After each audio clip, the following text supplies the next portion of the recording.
Hello everyone, welcome to Spartan Summit 2024. Thank you all for joining us today. I'm Sparsh Kesri, Developer Relations Engineer here at 𝐊𝐞𝐲, and I will be your host for this session. It's my pleasure to introduce our distinguished speaker for this session, Daniel Knott, who will be shedding light on the fascinating topic of AI-empowered software testing. Daniel is Head of Product Quality Engineering at MaibornWolff, Germany, with 14 plus years of expertise in leading software testing for web and mobile apps. A renowned author, blogger, and conference speaker, Daniel shapes the testing landscape, extending his impact through his dedicated YouTube channel. Since 2023, AI has been the forefront of discussions with new products, services, and emerging daily, all promising to enhance lives and making them easier, faster, and more productive. The software testing industry is no exception, with numerous tools and services tutoring their latest AI features for testers. But the question arises, are these AI features truly perfect for software testing? Can they empower testers to become more efficient and work faster? Let's unravel these mysteries. In his talk, Daniel will provide us a comprehensive overview of current AI features available for software testers. He will discern between features worth exploring and those are merely serving as marketing bling bling. But before I hand over to Daniel, a suggestion for all our attendees. Show your love for the session by using the emojis which you can find in the screen down below and ask your questions in the Q&A section on your right side. Now join me in welcoming Daniel. Hi, Daniel. Hi, everyone. Thanks, Sparsh, for the really nice introduction. Yeah, hi, everyone from around the world. I see so many people in this session today, also from really nice places across the globe. So I'm happy to be here today, to give you an insight of AI and software testing, which has been the topic and is still the topic. So I'm happy to be here. I'm going to share my slides now, and we start right with the talk. Let me share my screen. So you should see yourself. You can see my slides. Oops, that was one too fast. Can you see it? Can you give me some emojis down below if you can see it? Not sure if I can see the emojis, but it looks like okay. Yes, so then let's get. Sorry. Your screen is visible, Daniel. You can start. Okay, perfect. Okay, yeah. Thanks for coming by today. And as Sparsh already said, AI-empowered software testing is my talk for today. A quick introduction about myself. Hi, I'm Daniel. As Sparsh already mentioned, Head of Product Quality Engineering at a company called MaibornWolff in Germany. We're building products for our customers, all kinds of products from web to mobile to backend IoT. We do testing as well. I'm a mobile tester by heart. I wrote books on mobile testing, and I love to share content with the testing community. I have a YouTube channel, I'm blogging, so if you would like to get in contact with me, check my blog at 𝐀𝐛𝐨𝐿 to find me and to ask questions and to see what I'm producing, because I love to share content. I love to share knowledge with all of us and all of you, and that's why I'm also happy to be here today. And that should be enough for myself, right? So AI technology will change our life. And maybe for some of you, it already changed your life, right? And I brought some really crazy examples for this talk as an introduction. So according to Business of Apps, generative AI is the talk of the tech world right now. We have seen it and you have seen it as well. And it's crazy to see like that features such as voice assistants, chatbots, or facial recognition already generated more than $2.5 billion in 2022. In 2022, when AI was not a hype topic already. And now looking at all the landscape that we see out there, AI is like really taking off. And there's so many really cool features that we as software testers, as developers, or even as product managers can use in order to make our lives easier and to enhance our toolbox of things, right? AI comes with a bit of some downsides. I come to that in a second as well. But overall, for me, it looks really promising and perfect to look into the future of this. Also, some really impressive numbers from Statista. So this is a graph that you can find also online. It says like services that took or like sprints to 1 million users. So how much time that services need in order to reach 1 million users. And the great thing on top, you can see Netflix it took 3.5 years to reach 1 million users. And if we check down below ChatGPT, when it was launched early in 2023, it took ChatGPT only 5 days to reach 100, not 100, but 1 million users. And that's quite impressive. I mean, it's disrupting the industry right now, right? I mean, when I started with software testing in 2008, 7 and 8 and 9, so that was my starting point. And then 2010 and 11, when really like mobile apps took off and were also changing our lives and still changing our lives, how we use our products and stuff. And now AI has the same potential for us in the software testing and also in the development industry, and also of course in our daily lives, right? And that's just an impressive number that I would like to share with you today. And yes, clearly AI was the topic. I mean, there's some newspaper headlines that came out last year. And also it's funny to see because it's like a tech that's so impressive and has such a huge impact to not our lives as a tester and developers, but even like to everyone. I mean, even my parents on their local newspaper, they had articles about AI and ChatGPT, and this never happened before. I think that my parents talked to me like, hey, what is this AI topic all about? Can you explain this to us? And I showed them, and they was like, oh my God, looks really amazing. So even like older people get into the topic on the daily basis, and that's just crazy. Yeah, and of course there's AI for everything. I mean, if you just open up the internet, search for AI, you can find a tool for everything, almost everything. But always you have to take it with a grain of salt. I mean, if this topic or this feature is really helpful for you, and what can it do for you as well, right? And also from my side, AI was the topic in 2023 on my YouTube channel. So I did a lot of videos on that topic to see like what products can do for us. And I even generated a complete software testing book with AI, and you can get it for free, of course, on LeanPub. Check my blog on that side. And because I would like to play around with features. So I played a lot with AI late last year and still doing it in my spare time, in my day-to-day job. And I kind of find it impressive what we can do with it already. And to be honest, we are just like on the starting point of AI, right? Really on a really early phase. I mean, just imagine what can happen in 2 to 3 or 5 years with AI. I mean, I cannot think of anything that's more disruptive at the moment. Right? So here's, for example, an overview of the AI tool market, and it's growing like crazy. And you will find also the link later on in my resources file, and I will also make sure to share the slides with you afterwards. I mean, in case it's hard to read, I just briefly go through the categories. So this is an overview that was posted on LinkedIn some time ago, and just to see like the amount of tools and companies investing in AI right now. And this is not related to the software testing industry.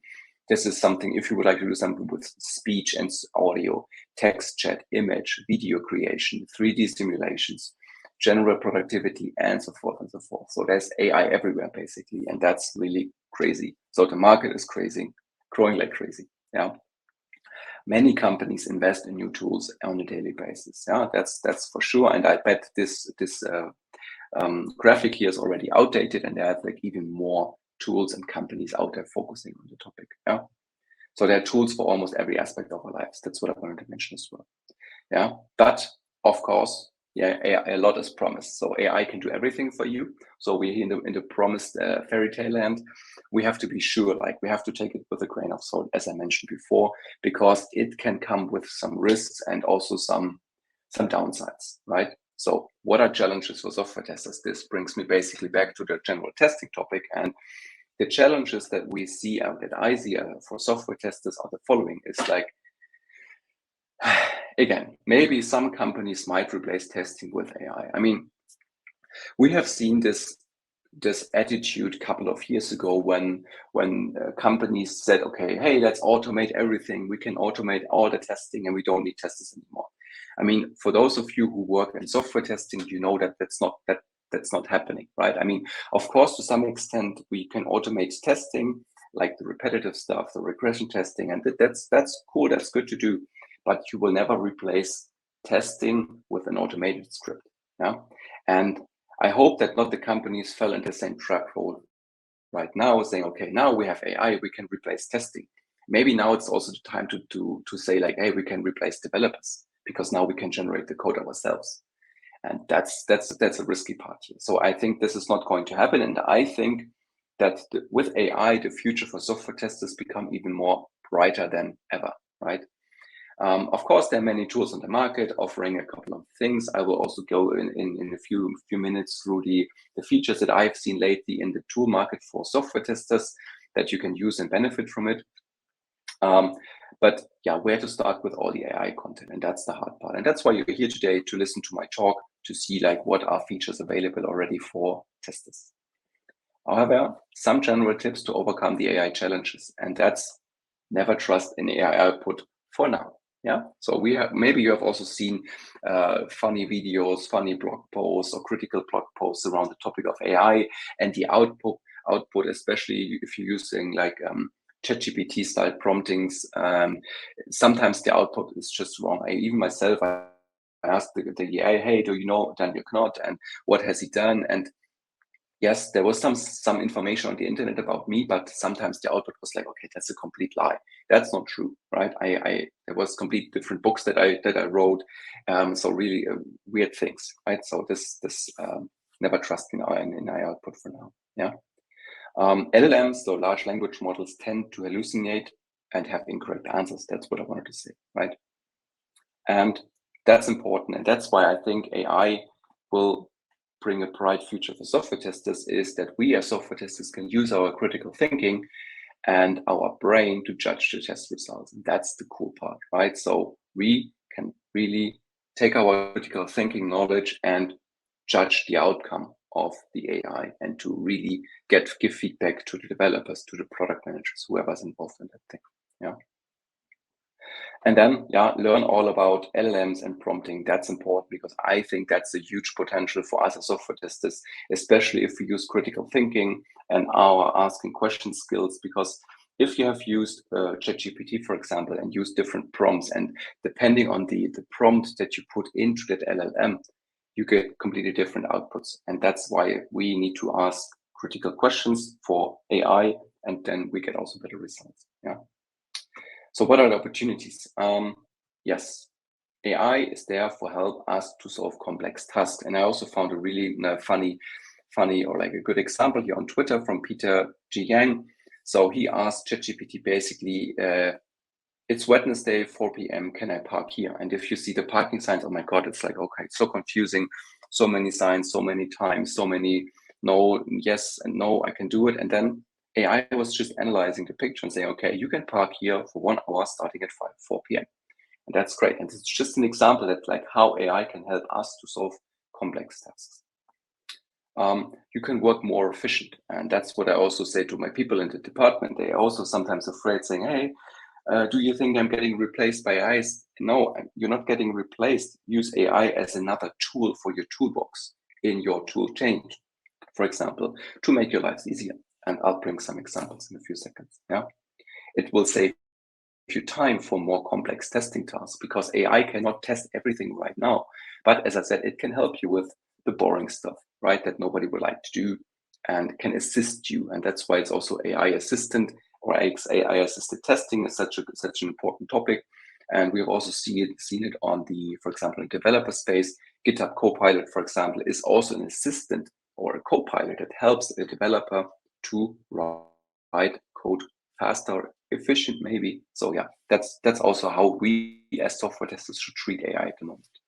Yeah, and of course, it also brings maybe new job perspectives for us in AI with prompt engineering. It's like such a demanding job posting or job position right now. If you search the internet for prompt engineers, you will find a lot of open positions. So this might also be an opportunity, because I think that we as software testers, while using our critical thinking skills, our questioning skills, communication skills, we can really step up and get some more out of our careers in case we would like to go that AI route. Yeah. And with that, let's take a look at the current state of the tools. Yeah. So as I mentioned before, tools should never replace people in people. Yeah. That's important. Yeah. And as I said just a few seconds ago, we should use the AI tools as assistants. Yeah. So they can help us becoming an expert in a specific field and to support us in our daily testing activities. So let's take a look at the current AI tools. So first category that I brought for you is so-called self-healing tests. So AI tools evaluate the changes in the code base. So they're able to fix labels or IDs. So in case we all know you write automated checks, you based on IDs, on labels, and a developer is changing the code, changing the ID, but he or she is not fixing the test or adapting the test to the code changes. And what's going to happen? We have flaky tests. Oh, the tests are red again. We cannot trust the tests. And it's always so time consuming to just run through the code base and run behind the developers to find out what he or she has changed just to fix the labels. And tools already are so smart enough to do a self-healing mechanism. So they can scan the code base, they check what has changed, and then they know, okay, that's the code base change that reflects also in the testing, and they fix it for you. You will not notice it, and that's cool. And with that, you have some really stable tests, and you have verify the test coverage, get some good feedback on it, and you don't have to waste your time in just fixing the flaky tests. Another category is AI-powered test analytics. So we all know that once we work in huge projects with a lot of test cases, a lot of test management, a lot of test executions, test runs, and sometimes it's really hard to get an overview of what really happened, especially for test managers in bigger corporations. It's sometimes hard to really see, okay, what's going to happen? What's my product quality at the moment? What's the test case coverage and stuff like that? And there are tools that can create a test case health summary. So how many broken tests, how many in progress and stuff like that. They can run summaries for you, so test run summaries. They can also generate a trend based on the previous run. So if we execute at the same amount of time and speed and with the same results, we can expect this. And they can do some more statistics generation for you, like error reportings, groupings, and so many things. So that's also cool. So we have also test code generation. I mean, that's an example that I brought. It's like I asked ChatGPT to write a Cypress test for login page. And as you can see on the right-hand side, maybe it's too small, sorry for that. ChatGPT and other elements can generate test code for you. So just by enter a prompt, hey, I need a login test for XYZ in language Z, and that's going to happen, right? That's what they do, what they can already do for you. And if you copy paste that and run it, in best case it works. Of course, you need to put something around it to integrate it into your repository. But that's the dangerous part here. Don't blindly trust what the AI has written for you. Maybe it's completely wrong. Yeah. What I've seen in the past, what helps in a really good fashion is to migrate test code to another language. So in case you would like to change from, I don't know, from Cypress, for example, to Playwright or vice versa, or any other tool. So that's really cool. And then the ChatGPT, for example, or the LLM can just do the task for you. Yeah. Within IDEs, tools such as GitHub Copilot are a great help for support. I mentioned already. So it can not only generate the test code, but also generate the real code. But again, don't trust it. Really check it, think about it, do some more code reviews instead, just to be on the safe side. Yeah. There are other tools that can create test code from comments. That's also really cool. So you have like a comment block in your repository or in your IDE. You just mark the comment and then click on generate test code, and then it generates the code for you. That's really cool. And also it can create complete scripts from test inputs. Yeah, what we have seen on the right-hand side already. And that's fairly cool. And that's especially cool in case you would like to not only learn maybe a new programming language or new framework, but also to get a really good introduction into a new tool and also architectural point of view. Yeah. Next to it, of course, test data generation. That's also pretty amazing to see. So in this case, I asked, again, ChatGPT to generate test data for a login page. And as you can see, you get like in a couple of seconds, you get 10 test data ideas. Yeah, so they can generate the test code for you. And this might be a tough or not a tricky one, because the public LLMs, they don't know about your context. So in case you have a specific application using specific test data or specific data like user data or sensitive data and whatnot, that's not known to the LLM. That's what you have to keep in mind. So using this for test data generation is a good starting point to generate some ideas, to generate some first simple test data that you can just copy paste in your test cases, for example, or in your scripts. What I recommend you is, in case your company is investing in AI, try to get like a private ChatGPT instance, for example, or a private LLM that you can train on your data sets, for example, or on your data that you have in your company. Because of that, the LLM can learn about your context, about your data, and can deliver much better results in the end, right? Test case generation, yeah, that's always an obvious one, right? I mean, also you can ask, hey, ChatGPT, create test cases for login form in that case. And there you can see it was not the best prompt that I entered. I got, again, I think 10 results or so 10 or even more test cases, so that's good. Again, that's perfect. I would say it's really perfect for people getting new into the software testing business. If they have a mentor or a senior person who tell them like, okay, that's not correct, that's not correct, that's not how you should do it. But again, it's really great for triggering and generating test ideas. Yeah, so that's the cool part here. But as I said, again, here as well, public LLMs don't know about your context. If you generate something, in that case, a test case for login scenario, fairly easy. The application or the AI doesn't need to have like specific context. But if you have like specific checkout flow and you have to do some verifications up front, if you tell like the LLM like, hey, I have a specific context here, the output might not be as good, right? So that's why important. Get in private AI to learn about your product, about your need, code-based documentation. And based on that information, it's much better for output generation. Yeah.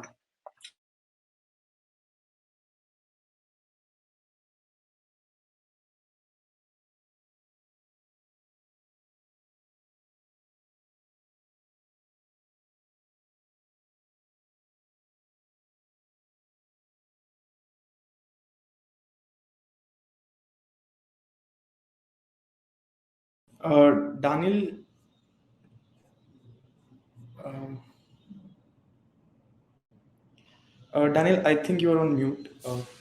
Oh, can you see me now? Were mute all the time or? No, just this slide. I think something. Good. Nothing, but sorry for that one. I can just repeat myself again. Sure.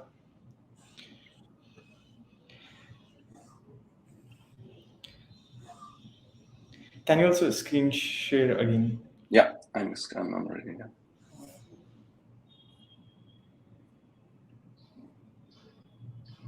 So here we go. So I was on mute on that side, or should I repeat that slide? Sorry for that. Yes. Can you please repeat the slide? Okay. So sorry for that. I didn't notice that 𝐊𝐸 put me on mute. I did nothing here. So test case generation is also a great example what AI can do for you, and I can rerun the script here again.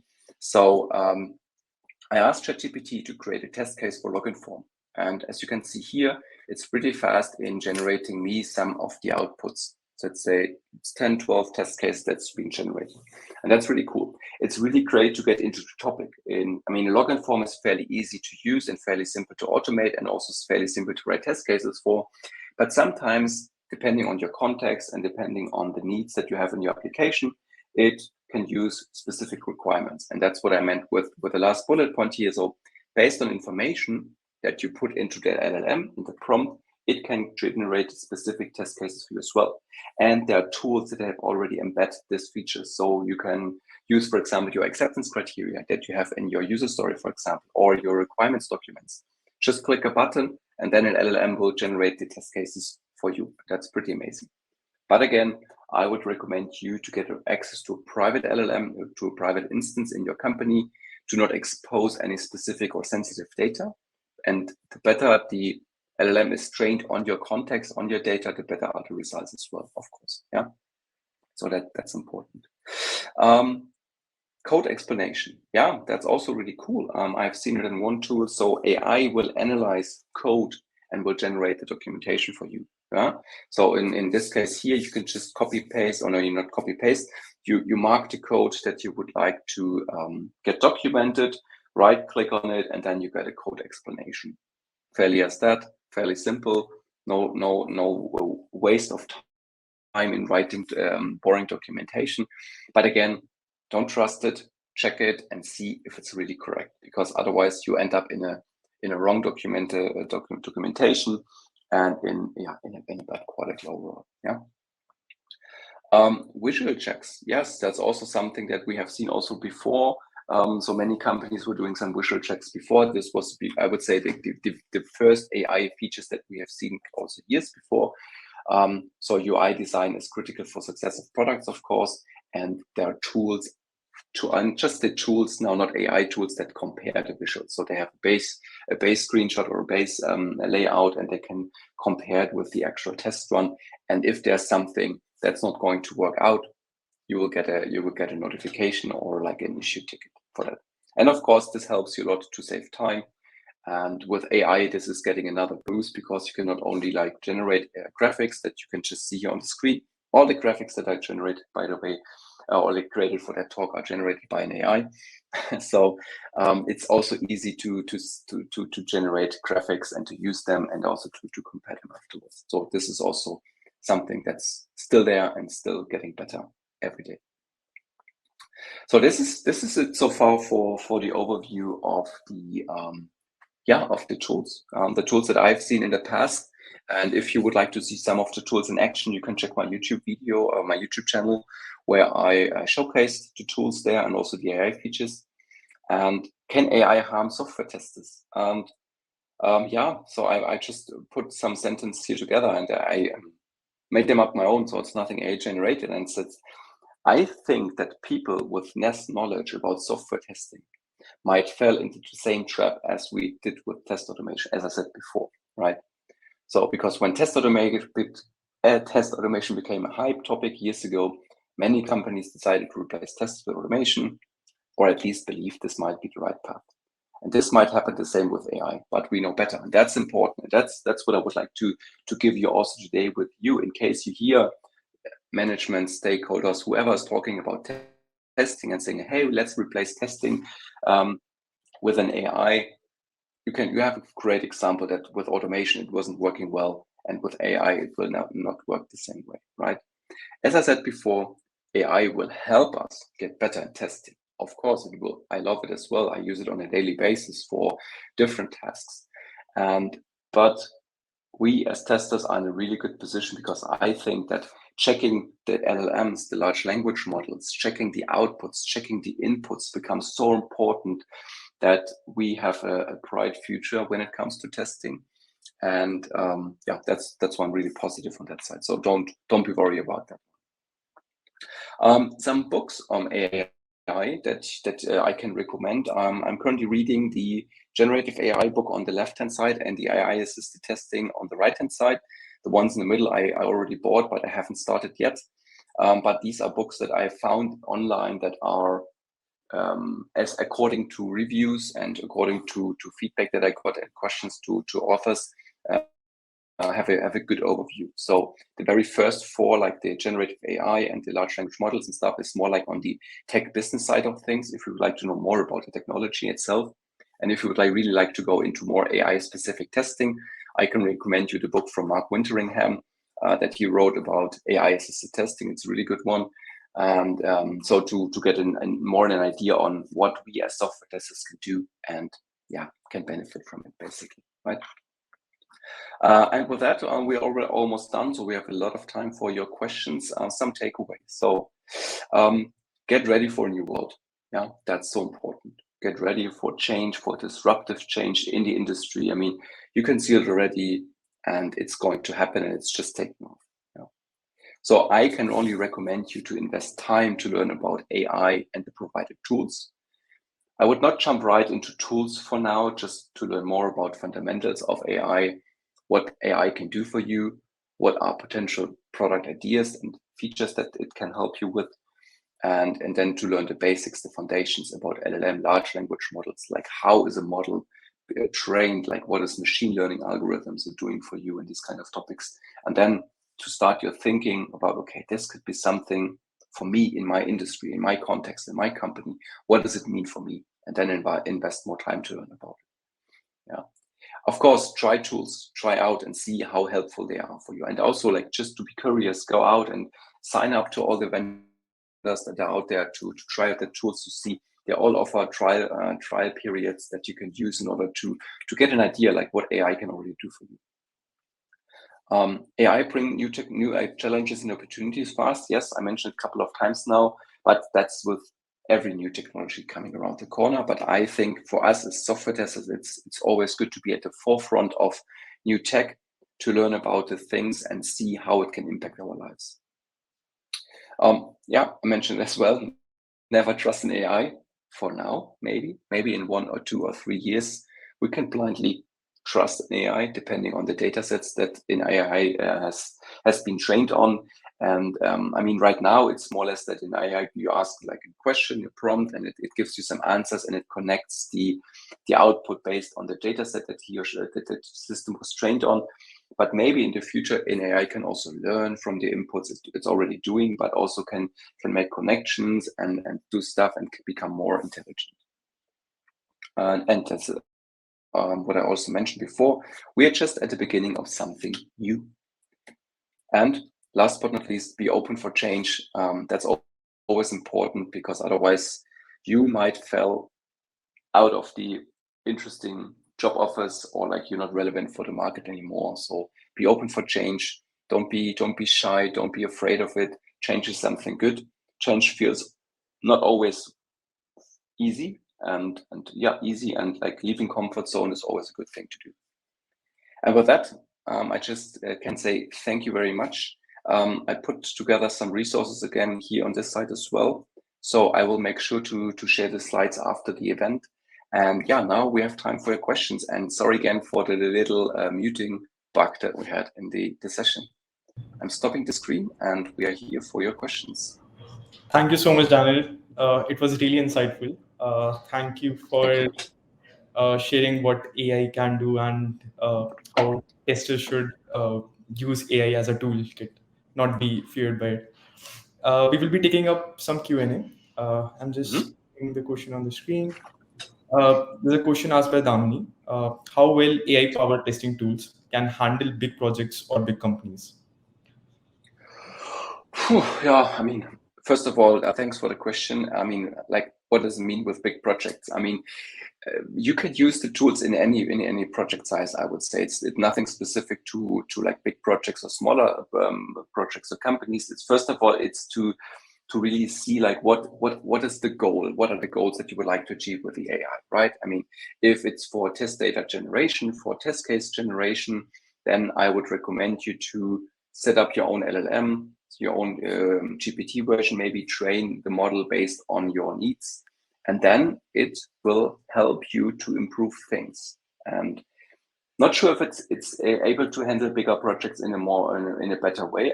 I would say no, because in the end we still have to use the tools, but it will help us to speed up things for sure, like test case generation, test documentation, code generation, these kind of topics. And in big companies, I mean, the biggest trouble I see here on that side is to introduce this to the people. Like to talk to them, to be an advocate for the AI topic, saying, okay, look, we have an AI feature here or an AI tool. It can help us to do X and Y and Z better. Because I can think of like, once you go into a bigger corporation, let's say 1,000, 2,000, even 30,000 employees, and say, okay, here's AI, we use it now. Lots of people will be afraid. They will say, oh my God, there is a machine coming and is removing my job. So this is really something you have to be sensitive with, right? And then give it a try. What I usually do is, and also in projects that I'm working with, is try small steps, right? Go really small experiments, and then grow it over time. And then you also get the buy-in from the others. And then it's like, it's running, it's taking off. Absolutely. Thank you, Daniel. I will put up the second question. It's asked by Arunima. Could you please give us a roadmap to transition into AI-based software testing? Which tools, etc., should we learn? Difficult question. I mean, depending on your roadmap. I mean, as I mentioned before, we are in a really early phase of AI. I can only recommend you to learn first the fundamentals, learn about LLMs, what is a large language model, learn about neural networks, like how information are interconnected with each other, and then to see maybe you can also sit down in your company, in your team, in your department and say, okay, what are our tasks? Is it test case generation, test data management, test environments, test automation, manual testing, or I don't know what, not non-functional testing? And then you can see, okay, what are tools, or like what is the most like error-prone topics, or like the most boring stuff, and what are things that we can outsource to AI, and then take a look on what are tools on the market and how these tools can do and help for you in order to get rid of those boring tasks, right? And as I mentioned, from a tool perspective, I mean, there's so many tools out on the market right now. It's early stage. It's at the beginning, and just take a look around and try to experiment with them. Yeah, that's important. Thank you, Daniel. Next question asked by Srikanth. In the current market, a lot of AI tools are available to the community. How testing for AI tools is different compared to other tools and applications? Oh, the testing. You mean testing the AI tools itself? I think AI tools. Mm-hmm.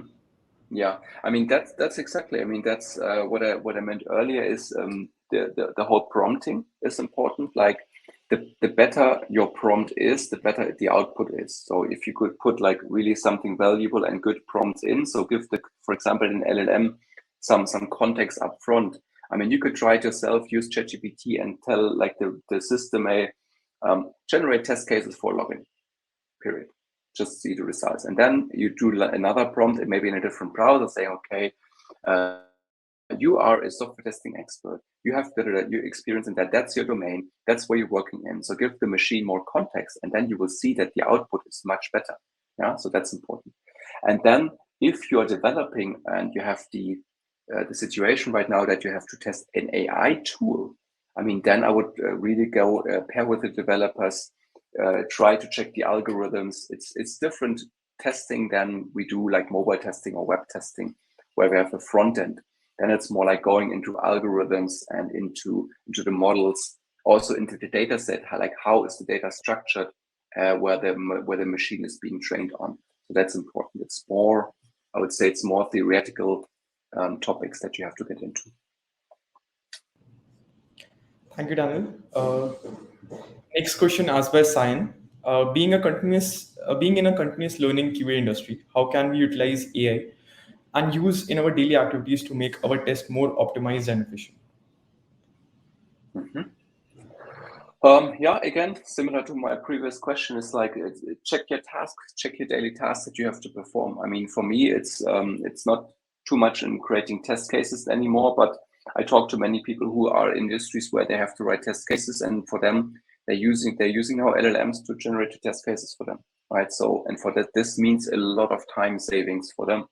I mean, imagine having like, I don't know, 2 or 3 days of just writing test cases, and you can just do it in half a day, and you have the same output. They saved a lot of time for testing complex things. So you're like really efficient and optimized here. Same for test automation scripts. Depending on the framework that you're using and the language that you're using, you can generate some of the test code already for you, and you save time and you optimize the things. Go ahead, note down your tasks and see what can an AI do for you, and then you're already like better and faster. Yeah. Thank you, Daniel.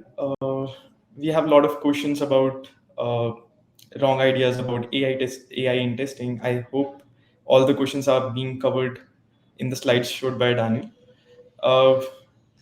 I'm just picking up.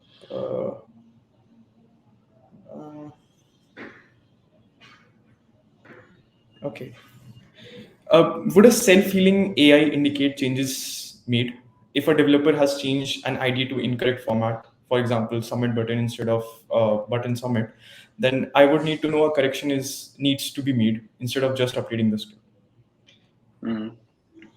Yeah, I mean, in that case, I think that's what I meant with use critical thinking. In that case, the AI will change the test button or like the ID wrong, right? So this could like affect to a wrong test result, I would say, right? So this is something that what I meant with take it with a grain of salt, yeah.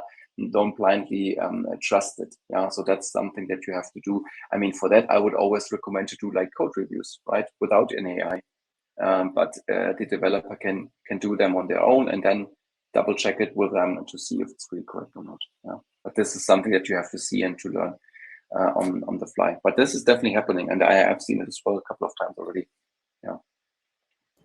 We at Lambda Test also have auto heal in place, and we do share what was the healed locator changed. So if you are interested, you can give it a try at our platform as well. Yeah. Exactly. Thank you, Daniel. There are a lot of similar questions. I hope all of the questions are answered.